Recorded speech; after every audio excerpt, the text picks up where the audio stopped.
नमस्कार, मैं हूं आपके साथ में भूपेंद्र सिंह और आप रिपब्लिक सागर मीडिया के साथ में हैं। मुंबई में सोमवार की दोपहर करीब 3 बजे तेज आंधी चली। घाटकोपर में 100 फीट ऊंचा और 250 टन वजनी लोहे का होर्डिंग एक पेट्रोल पंप पर जा गिरा। इस दौरान कुछ कार, 2 व्हीलर्स और पैदल चल रहे यात्री इसकी चपेट में आ गए। हादसे में कई लोगों की मौत हो गई, जबकि सैकड़ों लोग घायल हो गए। हादसे के फौरन बाद Mumbai police, fire brigade, SDRF ने रेस्क्यू ऑपरेशन शुरू किया। शुरुआत में होर्डिंग के नीचे 100 से अधिक लोगों के फंसे होने की खबर सामने आई और धीरे धीरे लोगों को निकाला जा रहा था। इसके बाद NDRF ने भी मोर्चा संभाला। मुख्यमंत्री एकनाथ शिंदे भी वहीं हादसे का जायजा लेने पहुंचे थे। होर्डिंग के मालिक भावेश भिंडे के खिलाफ पंतनगर पुलिस स्टेशन में गैर इरादतन हत्या का केस दर्ज कर लिया गया है। मुंबई पुलिस ने बिलबोर्ड लगाने वाली कंपनी के मालिक भावेश भिंडे को गुरुवार 16 मई को उदयपुर, राजस्थान से गिरफ्तार कर लिया है। भिड़े की advertisement company ego media limited ने ही घाटकोपर में बिलबोर्ड लगाया था। वहीं हादसे का रेस्क्यू ऑपरेशन गुरुवार को खत्म हुआ। दरअसल घाटकोपर में जो होर्डिंग गिरा था वह 100 फीट ऊंचा था। होर्डिंग के नीचे कई कार, 2 व्हीलर्स और लोग दब गए थे। हादसे में अब तक 16 लोगों की मौत और 75 लोग घायल हुए हैं। रेस्क्यू ऑपरेशन के चौथे दिन BMC कमिश्नर भूपेश गगरानी भी घटना स्थल पर पहुंचे। उन्होंने निरीक्षण कर ऑपरेशन के खत्म होने की सूचना दी। ऑपरेशन के दौरान बुधवार यानी कि 15 मई देर रात में मलबे में 2 और सब बाहर निकाले गए। ये सब retired air traffic control manager Manoj Chaurasia और उनकी पत्नी अनीता के थे। मनोज मुंबई ATC के जनरल मैनेजर के पद से मार्च 2024 में ही रिटायर्ड हुए थे। वे मध्य प्रदेश के जबलपुर में रहते थे, लेकिन पत्नी अनीता के वीजा के काम के लिए वे अपनी कार से मुंबई के लिए आए थे। काम के बाद वे 13 मई को घाटकोपर के पेट्रोल पंप पर पेट्रोल भरवाने के लिए गए थे और इसी दौरान मुंबई में तेज हवाएं और आंधी चली और 250 टन वजनी होर्डिंग पेट्रोल पंप पर जा गिरा। 13 मई को हादसे की खबर सुनकर मनोज के बेटे ने उन्हें कॉल किया था, लेकिन किसी ने कॉल रिसीव नहीं किया। इसके बाद मनोज के बेटे ने मुंबई में रहने वाले अपने दोस्त को फोन लगाया। उसके दोस्त ने मनोज और अनीता की गुमशुदगी की रिपोर्ट दर्ज कराई। इसके बाद पुलिस ने मनोज के फोन की लोकेशन ट्रेस की। फोन घाटकोपर पेट्रोल पंप के पास ही ट्रेस हुआ। इसके बाद पुलिस ने आशंका जताई कि मलबे में मनोज और अनीता हो सकते हैं। इसके बाद NDRF की टीम ने मंगलवार रात को मलबे में 2 और शवों के दबे होने की पुष्टि की थी, लेकिन तब उनकी पहचान नहीं हो पाई थी। बुधवार को लोहा काटकर जब दोनों शवों को बाहर निकाला गया, तब मनोज और अनीता की पहचान हो पाई। तो वहीं BMC कमिश्नर बोले कि मलबे में अब और कोई नहीं है, अच्छी तरह से चेकिंग हो गई है। रेस्क्यू ऑपरेशन के चौथे दिन BMC commissioner Bhushan Gagrani hoarding गिरने वाली साइट पर पहुंचे थे और निरीक्षण के बाद उन्होंने कहा कि मलबे में अब और कोई नहीं है, अच्छी तरह से चेकिंग हो गई है। मलबे को साफ करने का काम अब और शुरू हो गया है। तो वहीं मुंबई में मौजूद अन्य अवैध होर्डिंग को हटाने का भी काम शुरू हो गया है, क्योंकि BMC होर्डिंग की स्थिरता और बुनियाद की जांच करती है।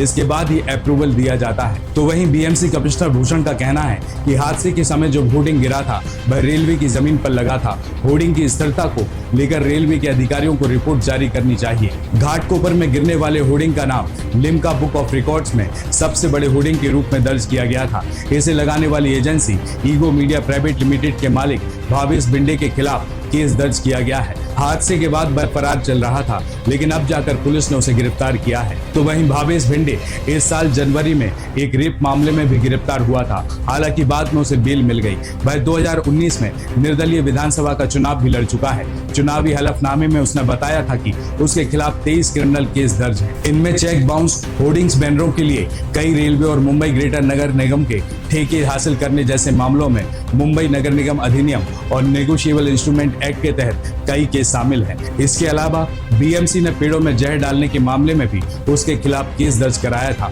ईगो मीडिया से पहले भावेश गुजू एड्स नाम की एक कंपनी चलाता था। हालांकि BMC ने कई केस दर्ज होने के बाद कंपनी को ब्लैकलिस्ट कर दिया था। इसके बाद भावेश ने होर्डिंग और बिलबोर्ड का कॉन्ट्रैक्ट हासिल करने के लिए ईगो मीडिया प्राइवेट लिमिटेड नाम से दूसरी कंपनी लॉन्च की थी। तो वहीं इसके बाद रेलवे के असिस्टेंट पुलिस कमिश्नर ने होर्डिंग हादसे पर बयान जारी कर बताया कि जिस पेट्रोल पंप पर होर्डिंग गिरा वह भारत पेट्रोलियम कॉर्पोरेशन लिमिटेड का है। यह पेट्रोल पंप रेलवे पुलिस की जमीन पर बना हुआ है। तत्कालीन GRP कमिश्नर केसर खालिद ने दिसंबर 2021 में भावेश की कंपनी को 10 साल के लिए पेट्रोल पंप के पास होर्डिंग्स लगाने की मंजूरी दी थी। तो वहीं म्युनिसिपल कॉर्पोरेशन के कमिश्नर भूपेश गगरानी ने बताया कि होर्डिंग्स लगाने के लिए BMC से कोई अनुमति नहीं ली गई थी और होर्डिंग्स के आसपास पेड़ों को जहर देकर सुखाने के मामले में पुलिस में पहले ही शिकायत दर्ज कराई गई है। तो वहीं भारतीय जनता पार्टी ने पूरे मामले पर महाराष्ट्र के पूर्व मुख्यमंत्री उद्धव ठाकरे पर हमला बोला है। पूर्व सांसद और भाजपा नेता किरीट सोमैया ने कहा कि उद्धव ठाकरे 28 नवंबर 2019 को मुख्यमंत्री बने थे।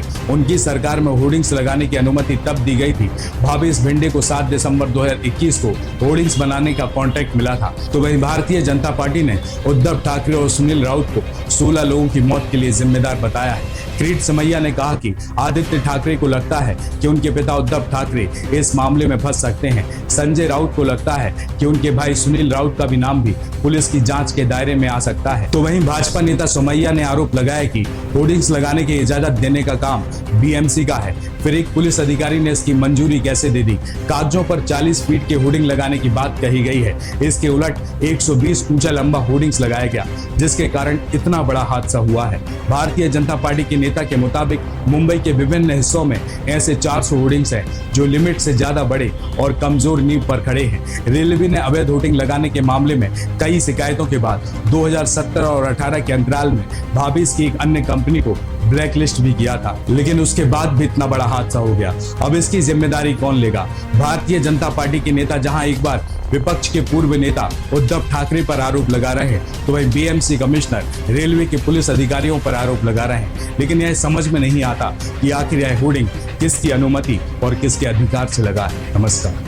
रिपब्लिक सागर मीडिया को सब्सक्राइब अवश्य करें और आप हमारी आने वाली सभी वीडियो को देखना चाहते हैं तो आपको उसके लिए घंटी जरूर दबानी पड़ेगी, ताकि आपको सभी वीडियो की नोटिफिकेशन समय समय पर मिलती रहे। रिपब्लिक सागर मीडिया पर जो भी वीडियो आएगा वह सच की कसौटी पर कसकर ही आएगा।